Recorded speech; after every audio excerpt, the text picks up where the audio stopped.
বিদ্যুৎ সমস্যা ও আমাদের উদ্যোগ। বাংলাদেশের অন্যতম প্রধান সমস্যা হলো বিদ্যুৎ ঘাটতি।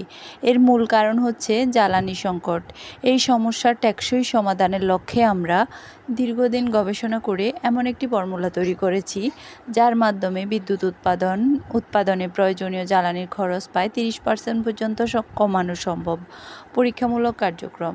আমরা ছোট পরিসরে একটি প্রোটোটাইপ তৈরি করেছি। যেহেতু ছোট পরিসরে কার্যক্রম পরিচালনার জন্য উপযুক্ত ইঞ্জিন সহজলভ্য নয়, তাই আমরা বৈদ্যুতিক মোটর ব্যবহার করেছি, যা নিয়ন্ত্রণ করা সহজ ও কার্যকর।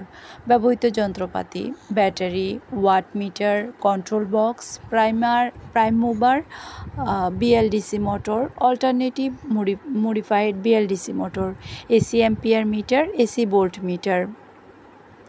ফলাফল ও বিশ্লেষণ। আমাদের পরীক্ষায় দেখা গেছে ইনপুট খরচ 364 watt, output 18 volt into 5.73 ampere সমান 103 ওয়াট।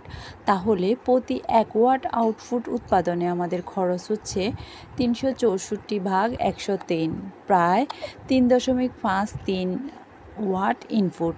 এটি দেখাচ্ছে যদি আউটপুট ইনপুটের তুলনায় কম, তবে আমাদের নতুন ফর্মুলা ব্যবহারে খরচ পূর্বের তুলনায় উল্লেখযোগ্যভাবে কমেছে। বড় স্কেলে এই প্রযুক্তি প্রয়োগ করা গেলে বিদ্যুৎ উৎপাদনে উল্লেখযোগ্য পরিবর্তন আনা সম্ভব এবং খরচ অনেকাংশেই কমানো সম্ভব মনে হচ্ছে।